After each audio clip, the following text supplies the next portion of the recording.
21-ാം നൂറ്റാണ്ടിൻ്റെ മറ്റൊരു ലക്കത്തിലേക്ക് സ്വാഗതം. ജനുവരി 22-ാം തീയതി അയോധ്യയിലെ പുതിയ രാമക്ഷേത്രത്തിൻ്റെ പ്രാണപ്രതിഷ്ഠാ ചടങ്ങാണ് എന്നത് നമുക്കെല്ലാവർക്കും അറിയാവുന്ന കാര്യമാണ്. ആധുനിക ഇന്ത്യൻ രാഷ്ട്രീയത്തെ ഒട്ടാകെ മാറ്റിമറിച്ച ഒരു രാഷ്ട്രീയ പ്രക്രിയയുടെ അവസാന ഘട്ടത്തിലാണ് ഈ പുതിയ മന്ദിരത്തിൻ്റെ ഉദ്ഘാടനം നടക്കുന്നത്.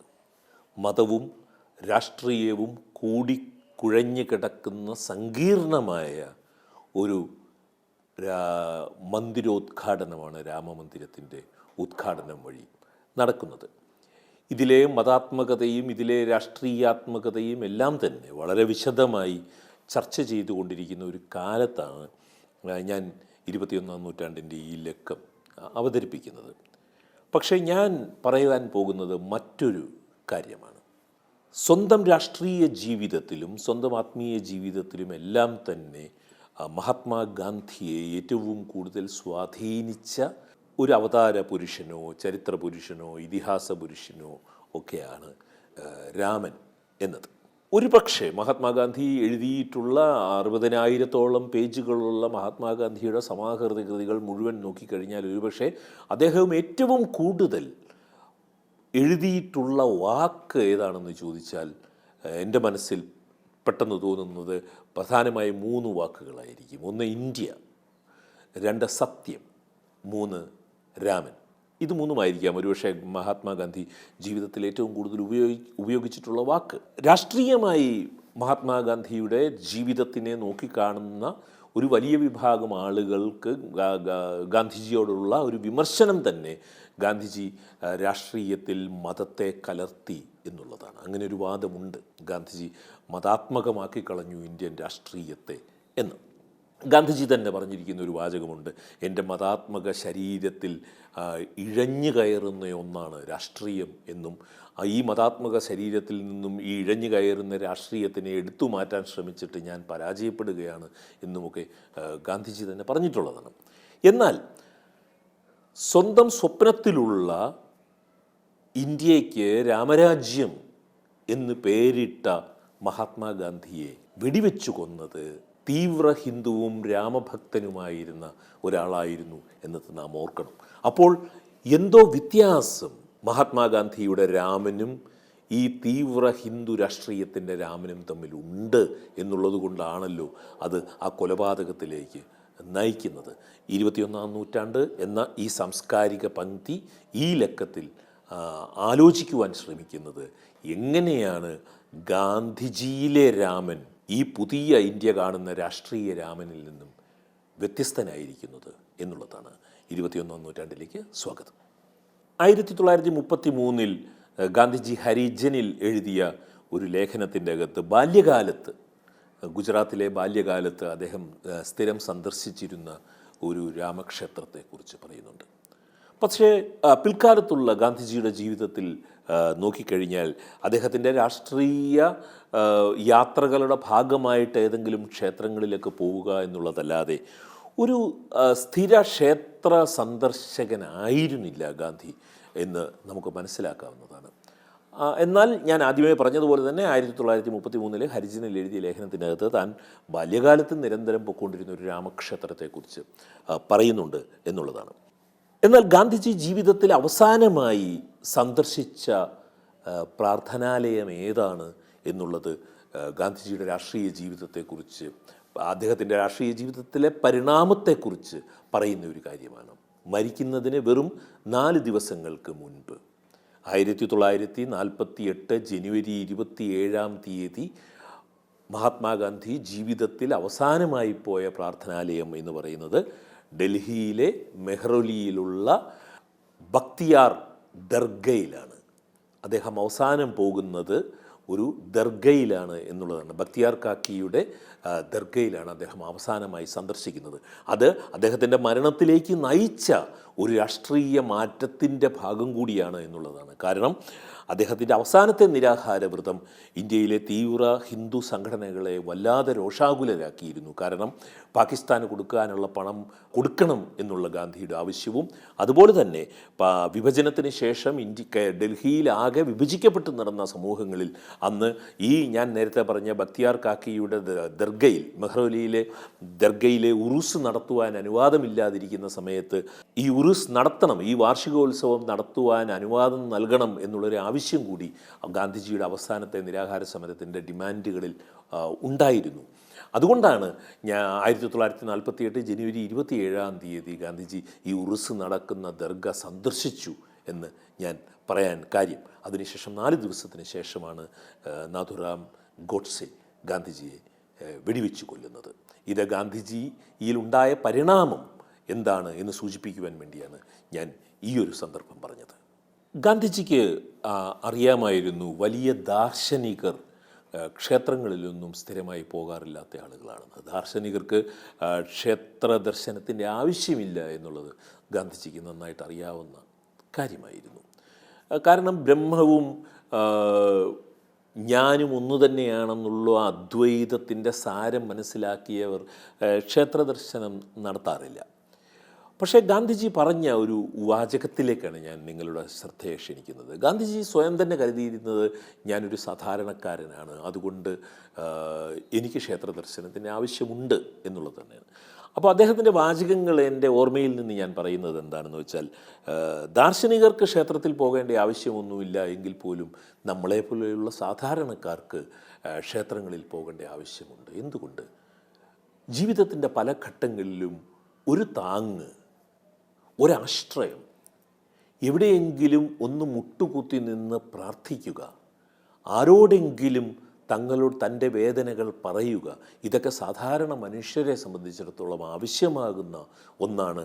അതുകൊണ്ട് സാധാരണക്കാരെ സംബന്ധിച്ചിടത്തോളം ആരാധനാലയങ്ങൾ ആവശ്യമാണ്. അത് ചില ആളുകൾക്ക് അത് ഒരു വിശുദ്ധ പുസ്തകമായിരിക്കാം, ചില ആളുകൾക്ക് ഒരു കൽക്കെട്ട്, ഒരു കെട്ടിടം മാത്രമായിരിക്കാം, ശൂന്യമായ ഒരു കെട്ടിടം മാത്രമായിരിക്കാം ഇരുന്ന് പ്രാർത്ഥിക്കുവാൻ വേണ്ടി. ചില ആളുകൾക്ക് വിവിധ വിഗ്രഹങ്ങളുള്ള ഒരു മന്ദിരം തന്നെയാകാം. പക്ഷേ എല്ലായിടത്തും ഒരേ ദൈവം മാത്രമാണുള്ളത്, ഒരേ ദൈവം തന്നെയാണ് ഉള്ളത് എന്ന് വിശ്വസിച്ചിരുന്ന ഒരാളായിരുന്നു ഗാന്ധിജി. അതുകൊണ്ട് രാമമന്ദിരമല്ല പ്രശ്നം എന്നുള്ളതാണ്. ജനുവരി 22 പ്രാണപ്രതിഷ്ഠാ ചടങ്ങ് രാമമന്ദിരത്തിൽ നടക്കാൻ പോകുന്ന സമയത്ത് ഞാൻ പറയുന്നത്, ഗാന്ധിജിയെ ഉദ്ധരിച്ചുകൊണ്ട് ഞാൻ പറയുന്നത്, മന്ദിരമല്ല പ്രശ്നം, ഓരോ ക്ഷേത്രങ്ങളും ഉണ്ടായി വരുന്ന ചരിത്ര സന്ദർഭങ്ങളാണ് എന്നുള്ളതാണ്. അയോധ്യയിൽ പുതുതായി വരുന്ന രാമമന്ദിരത്തിലെ രാമനും മഹാത്മാഗാന്ധിയുടെ രാമനും എവിടെയാണ് വ്യത്യാസപ്പെട്ടിരിക്കുന്നത് എന്നുള്ളതെക്കുറിച്ചാണ് 21-ാം നൂറ്റാണ്ട് സംസാരിക്കുന്നത്. വിശദാംശങ്ങളിലേക്ക് പോകുന്നതിന് മുമ്പ് ഒരിടവേള.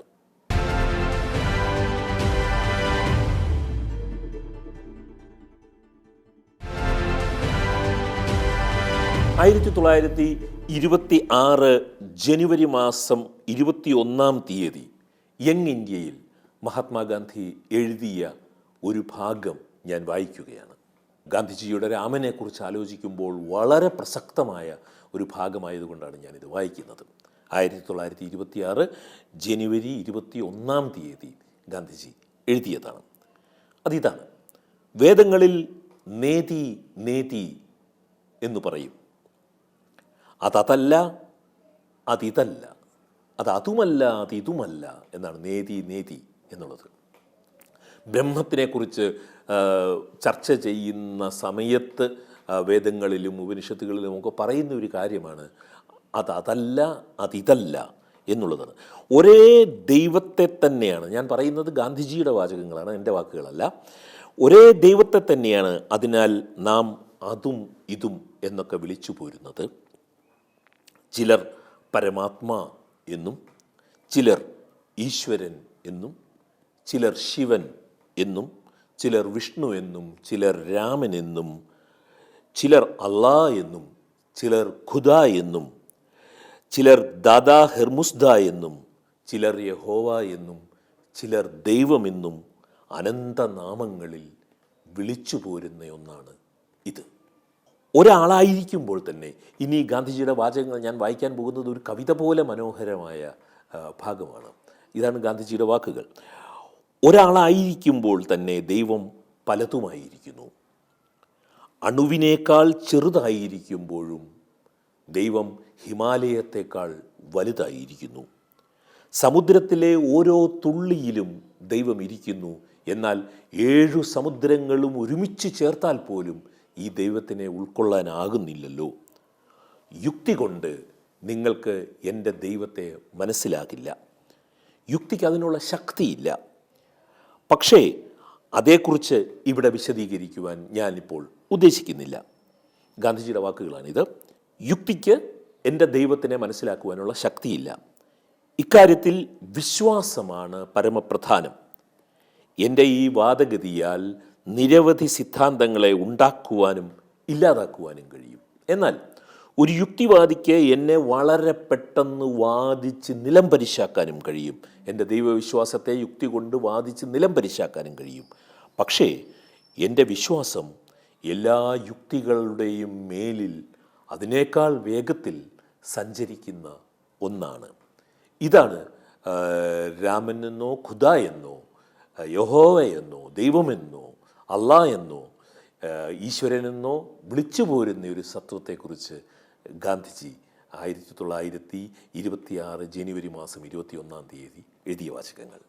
അപ്പോൾ അയോധ്യയിൽ ഒരു രാമക്ഷേത്രം വേണമോ വേണ്ടയോ എന്നുള്ളതിനെക്കുറിച്ചുള്ള ഒരു നിരീശ്വരവാദിയുടെ അഭിപ്രായത്തിൽ എന്തെങ്കിലും കാമ്പുണ്ടോ എന്നുള്ളതാണ്.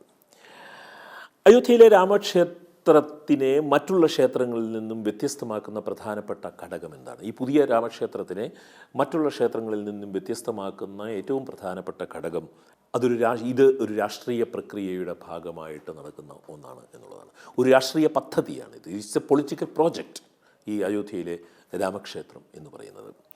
ഇപ്പോൾ ഞാൻ ഇത് നിങ്ങളോട് സംസാരിച്ചു കൊണ്ടിരിക്കുന്ന ഡൽഹിയിൽ നിന്നാണ്. ഡൽഹിയിലെ ക്ഷേത്രങ്ങൾ എടുത്തു. ഡൽഹിയിൽ ഒരു ക്ഷേത്രമുണ്ട്. അതൊരു ടൂറിസ്റ്റ് ആകർഷണ കേന്ദ്രമാണ്. അതിനൊരു ആരാധനാലയമായിട്ട് ഈ പൊതുവെ ഹിന്ദുക്കൾ പോലും കരുതാത്ത ഒന്നാണ് ഈ അക്ഷർധാമിലെ വലിയ ക്ഷേത്രം. ഡൽഹിയിൽ ഹുമയൂൺസ് ടൂംബ് കാണാൻ പോകുന്നത് പോലെ, കുത്തബ് മിനാർ കാണാൻ പോകുന്നത് പോലെ, ആളുകൾ മുഗൾ ഗാർഡൻ കാണാൻ പോകുന്നത് പോലെ, ആളുകൾ കാണാൻ പോകുന്ന റെഡ് ഫോർട്ട് കാണാൻ പോകുന്നത് പോലെ ആളുകൾ കാണാൻ പോകുന്ന ഒരു വലിയ ടൂറിസ്റ്റ് കേന്ദ്രമാണ് അക്ഷർധാം മന്ദിരം എന്നുള്ളത്. ഇനി അയോധ്യയിലെ രാമക്ഷേത്രം എന്ന് പറയുന്നത് ഒരു രാഷ്ട്രീയ പദ്ധതിയുടെ ഭാഗമായിട്ടുണ്ടായതാണ്. അതുകൊണ്ട് അതിനെ മറ്റുള്ള ക്ഷേത്രങ്ങളുമായി താരതമ്യം ചെയ്ത് കാണുന്നതിൻ്റെ അകത്ത് ചെറിയൊരു അപകടമുണ്ട്. ഈ ക്ഷേത്രം വ്യത്യസ്തമായ ക്ഷേത്രമാണ് എന്നുള്ളത് തന്നെയാണ് അതിൻ്റെ അകത്തെ വ്യത്യാസം. ഇനി ഒരിക്കൽ മഹാത്മാഗാന്ധി മാഡം ബ്ലവാത്സ്കിയെ നിങ്ങളിൽ പലർക്കും അറിയാമായിരിക്കും. തിയോസഫിസ്റ്റ് ആയിരുന്ന ഇന്ത്യൻ തിയോസഫിക്കൽ സൊസൈറ്റിയുടെ തന്നെ സ്ഥാപകരിലുള്ള ആളായിരുന്ന മാഡം ബ്ലവാത്സ്കി പ്രാർത്ഥനയെക്കുറിച്ച് പറഞ്ഞൊരു ഭാഗം മഹാത്മാഗാന്ധി അദ്ദേഹത്തിൻ്റെ ഒരു ലേഖനത്തിൻ്റെ അകത്ത് ഉദ്ധരിച്ചിട്ടുണ്ട്. അദ്ദേഹം പറയുന്നത് എന്താണെന്ന് വെച്ച് കഴിഞ്ഞാൽ, ഓരോ ആളുകളും പ്രാർത്ഥിക്കുന്നത് അവനവനിലെ സ്വന്തം സത്തയുടെ ഒരു ഗ്ലോറിഫൈഡ് രൂപത്തെയാണ് എന്നാണ്. അതായത് അവനവൻ്റെ ഉള്ളിലുള്ള ആത്മസത്തയുടെ ഒരു ഗ്ലോറിഫൈഡ് ആയിട്ടുള്ള ഒരു രൂപത്തിനെയാണ് ഒരാൾ പ്രാർത്ഥിക്കുന്നത്. അത് നരേന്ദ്രമോദി പ്രാർത്ഥിക്കുകയാണെങ്കിലും മഹാത്മാഗാന്ധി പ്രാർത്ഥിക്കുകയാണെങ്കിലും നിങ്ങൾ ഓരോരുത്തരും പ്രാർത്ഥിക്കുകയാണെങ്കിലും അതിൽ ആത്മാംശമുണ്ട്. ആ ആത്മാംശത്തിൻ്റെ ഗ്ലോറിഫൈഡ് ആയിട്ടുള്ള ഒരു രൂപമാണ് ഓരോരുത്തരുടെയും ദൈവം എന്ന് ഒരിക്കൽ മാഡം ബ്ലവാത്സ്കിയെ ഉദ്ധരിച്ചുകൊണ്ട് മഹാത്മാഗാന്ധി പറഞ്ഞിട്ടുണ്ട്. ഗാന്ധിജിയിലെ രാമൻ നിരന്തരം പരിണമിച്ചു കൊണ്ടിരുന്ന ഒരു രാമനാണ്. ആ പരിണാമത്തിന് ഘടകമായത് ഗാന്ധിജിയുടെ ജീവിതം തന്നെയാണ്. അദ്ദേഹത്തിൻ്റെ ഇംഗ്ലണ്ടിലെ ജീവിതം, ക്രിസ്തുമതവുമായിട്ടുള്ള അദ്ദേഹത്തിൻ്റെ ബന്ധം, ഇംഗ്ലണ്ടിൽ പഠിച്ചതിന് ശേഷം പിന്നെ ദക്ഷിണാഫ്രിക്കയിലേക്ക് പോയി അവിടെ ഉണ്ടായിരുന്ന ജീവിതം, അവിടുത്തെ മുസ്ലിം സുഹൃത്തുക്കളുമായിട്ടുള്ള ജീവിതം, ക്രിസ്ത്യൻ വൈദികരുമായിട്ടുള്ള കൊടുക്കൽ വാങ്ങലുകൾ, ലിയോ ടോൾസ്റ്റോയിയെ പോലെയുള്ള ആളുകളുമായുള്ള ബന്ധം, അതുപോലെ തന്നെ ജോൺ റസ്കിൻ്റെ പുസ്തകം വായിക്കുന്നത് കൊണ്ടുള്ള വ്യത്യാസങ്ങൾ, നിരന്തരം പരിണമിച്ചു കൊണ്ടിരുന്ന ഒരു ആത്മീയ രാഷ്ട്രീയ വ്യക്തിത്വമായിരുന്നു ഗാന്ധിജി എന്ന് നമുക്കറിയാവുന്നതാണ്. ഇങ്ങനെ പരിണമിച്ചു വന്ന ഗാന്ധിജിയിൽ ശ്രീരാമനും പരിണമിച്ചു കൊണ്ടിരുന്നു എന്നുള്ളതാണ് സത്യം. നമുക്ക് നോക്കിക്കൊണ്ടിരിക്കുക. അതുകൊണ്ടാണ് ഒരു തീവ്ര ഹിന്ദുവായ രാമഭക്തനാൽ ഗാന്ധിജിയിലെ രാമൻ കൊല്ലപ്പെടുന്നത് 1948 ജനുവരി 30 ഗാന്ധിജി മാത്രമല്ല കൊല്ലപ്പെടുന്നത്, ഗാന്ധിജി പ്രതിനിധാനം ചെയ്തിരുന്ന ഒരു ശ്രീരാമനും കൂടി കൊല്ലപ്പെട്ടിട്ടുണ്ട് എന്നുള്ളതാണ്. 1933 ഹരിജനിൽ ഗാന്ധിജി ബാല്യകാലത്ത് രാമക്ഷേത്രത്തിൽ പോയിട്ടുള്ളതിനെക്കുറിച്ച്, നിരന്തരം പോയിക്കൊണ്ടിരുന്ന ഒരു രാമക്ഷേത്രത്തെക്കുറിച്ച് അത് ഞാൻ ഈ പങ്ക്തിയുടെ ആദ്യ ഭാഗങ്ങളിൽ നിങ്ങളോട് പറഞ്ഞു. എന്നാൽ എന്താണ് യഥാർത്ഥത്തിലുള്ള രാമമന്ദിരം? മലയാളത്തിലെ എഴുത്തച്ഛൻ്റെ അധ്യാത്മരാമായണത്തിലെ ഒരു ഭാഗം മാത്രം ഞാൻ പെട്ടെന്ന് പറയാം. എഴുത്തച്ഛൻ്റെ അധ്യാത്മരാമായണത്തിൻ്റെ അകത്ത് വാത്മീകിയുടെ ആശ്രമത്തിൽ പ്രവേശിക്കുവാൻ വേണ്ടി, വനവാസ സമയത്ത് വാത്മീകിയുടെ ആശ്രമത്തിൽ പ്രവേശിക്കുവാൻ വേണ്ടി ശ്രീരാമൻ ചെല്ലുന്ന സമയത്ത് ശ്രീരാമൻ വാൽമീകിയോട് ചോദിക്കുന്നുണ്ട്, എവിടെയാണ് എൻ്റെ മന്ദിരം, എൻ്റെ സുഖവാസ മന്ദിരം എവിടെയാണ് എന്ന് ചോദിക്കുമ്പോൾ വാത്മീകി പറയുന്ന ഒരു മറുപടിയുണ്ട്. സന്തുഷ്ടരായി സമസൃഷ്ടികളായി ബഹുജന്തുക്കളിൽ ദോഷഹീനമതികളായി ശാന്തരായി നിന്നെ ഭജിപ്പവർ തന്നുടെ സ്വന്തം നിനക്ക് സുഖവാസ മന്ദിരം എന്ന്. നിന്നെ ആരാണോ സന്തുഷ്ടരായി ഭജിച്ചുകൊണ്ടിരിക്കുന്നത്, ആരാണോ സമസൃഷ്ടികളായി എല്ലാ ജന്തുക്കളിലും ഒരേ രൂപത്തിനെ കാണുകയെന്ന, സന്തുഷ്ടരായി സമസൃഷ്ടികളായി ബഹുജന്തുക്കളിൽ ദോഷഹീനമതികളായി ജീവിക്കുന്നവർ ആരാണോ അവരുടെ മനസ്സാണ് നിൻ്റെ സുഖവാസ മന്ദിരം എന്ന് വാത്മീകി ശ്രീരാമനോട് പറയുന്നൊരു ഭാഗമുണ്ട്. ഇതിനെ യഥാർത്ഥത്തിൽ പ്രതിനിധീകരിച്ചിരുന്നതാണ് മഹാത്മാഗാന്ധിയുടെ രാമൻ എന്നാണ് ഞാൻ പറഞ്ഞു വരുന്നത്. ഞാൻ നേരത്തെ പറഞ്ഞു കഴിഞ്ഞു, മഹാത്മാഗാന്ധിയുടെ രാമൻ നിരന്തരം പരിണമിച്ചു കൊണ്ടിരുന്ന ഒരു രാമനായിരുന്നു എന്നുള്ളത്. 1948 ഏപ്രിൽ മാസം 24 മഹാത്മാഗാന്ധി എഴുതിയ ഹരിജനിൽ എഴുതിയ കുറച്ച് വാചകങ്ങൾ പറഞ്ഞിട്ട് നമുക്ക് ഇനി മുന്നോട്ട് പോകാം. ഈ വാചകങ്ങൾ വായിക്കുമ്പോഴെല്ലാം ഞാൻ ഓർക്കുമായിരുന്നു, ഈ രാമജന്മഭൂമി പ്രശ്നത്തിൽ അന്ത്യവിധി പറയുന്നതിന് മുൻപ് ആ അന്ത്യവിധി പറയുവാൻ നിയുക്തരായിട്ടുള്ള ആളുകൾ ഗാന്ധിജിയുടെ ഈ വാചകങ്ങൾ വായിച്ചിരുന്നെങ്കിൽ എന്ന്. അതിതായിരുന്നു, എൻ്റെ രാമൻ ചരിത്രപുരുഷനായ ഒരാളല്ല. എൻ്റെ രാമൻ അയോധ്യയിലെ രാജാവിൻ്റെ മകൻ അല്ല. എൻ്റെ രാമൻ ജനിച്ചിട്ടില്ല, അതിനാൽ എൻ്റെ രാമൻ മരിക്കുന്നുമില്ല. എൻ്റെ രാമൻ ആദ്യന്തഹീനനാണ്. എൻ്റെ രാമൻ മഹാകവിയായ തുളസീദാസൻ്റെ കഥാപുരുഷനാണ്. ഇതാണ് മഹാത്മാഗാന്ധി 1946 ശ്രീരാമനെക്കുറിച്ച് എഴുതിയ വാചകങ്ങൾ. എൻ്റെ രാമൻ ആദ്യന്തഹീനനാണ് എന്നാണ്. എൻ്റെ രാമൻ ജനിച്ചിട്ടില്ല, പിന്നെ എങ്ങനെയാണ് എൻ്റെ രാമന് മരിക്കാൻ കഴിയുക? ഇത് വലിയ ദൈവദർശനത്തിലേക്ക്, ലോകോത്തരമായ ഉദാത്തമായ ദൈവദർശനത്തിലേക്ക് തുളസീദാസൻ്റെ കഥാപുരുഷനായ ശ്രീരാമനെ മഹാത്മാഗാന്ധി കൈപിടിച്ച് ഉയർത്തുകയാണ് ചെയ്യുന്നത്. ഇതിൻ്റെ ഭാഗമായിട്ടാണ്, ഈ വിശ്വാസത്തിൻ്റെ ഭാഗമായിട്ടാണ് ലോകത്തിലെ മുഴുവൻ നിരീശ്വരവാദികളെയും തൻ്റെ ഒപ്പം നിർത്തുവാനുള്ള ഒരു ശ്രമത്തിൻ്റെ ഭാഗമായിട്ടാണ് മഹാത്മാഗാന്ധി ഒരിക്കൽ പറഞ്ഞത്, ദൈവം സത്യമാണ് എന്നുള്ള പ്രശസ്തമായ വാചകത്തിനെ ഞാൻ തലതിരിച്ചിടുകയാണ്. സത്യം ദൈവമാണ് എന്ന്. ദൈവം സത്യമാണ് എന്ന വാചകത്തിനെ തലതിരിച്ച് സത്യം ദൈവമാണ് എന്ന രീതിയിലേക്ക് മാറ്റുന്ന മഹാത്മാഗാന്ധിയാണ് പറയുന്നത്, എൻ്റെ രാമൻ അയോധ്യയിലെ രാജാവിൻ്റെ മകനല്ല, എൻ്റെ രാമൻ ജനിച്ചിട്ടില്ല, എൻ്റെ രാമൻ മരിക്കുന്നില്ല, എൻ്റെ രാമൻ ആദ്യന്തഹീനനാണ് എന്ന്. ജനുവരി 22 പ്രാണപ്രതിഷ്ഠ നടക്കുന്ന അയോധ്യയിലെ പുതിയ രാമമന്ദിരത്തിലെ ശ്രീരാമനും മഹാത്മാഗാന്ധിയുടെ ശ്രീരാമനും തമ്മിലുള്ള വ്യത്യാസങ്ങൾ എന്തൊക്കെയാണ് എന്നാണ് 21ാം നൂറ്റാണ്ടിൻ്റെ ഈ ലക്കത്തിൽ ഞാൻ പറഞ്ഞുകൊണ്ടിരിക്കുന്നത്. ബാക്കി വിശദാംശങ്ങളിലേക്ക് പോകുന്നതിന് മുമ്പ് നമുക്ക് ചെറിയൊരു ഇടവേള.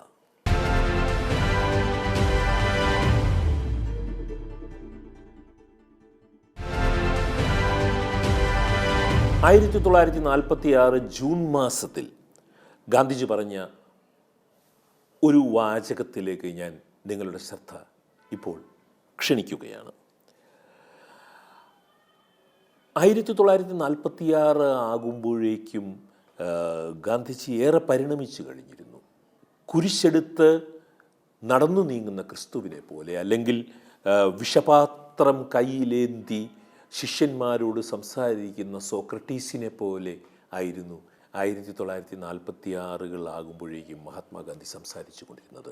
തൻ്റെ മുന്നിൽ തൻ്റെ മരണം ഉറപ്പാണ് എന്ന് ഏതാണ്ട് മനസ്സിലാക്കി കഴിഞ്ഞ ഒരു സത്യാന്വേഷിയായി മഹാത്മാഗാന്ധി പരിണമിച്ചു കഴിഞ്ഞിരുന്നു 1946 ആകുമ്പോഴേക്കും.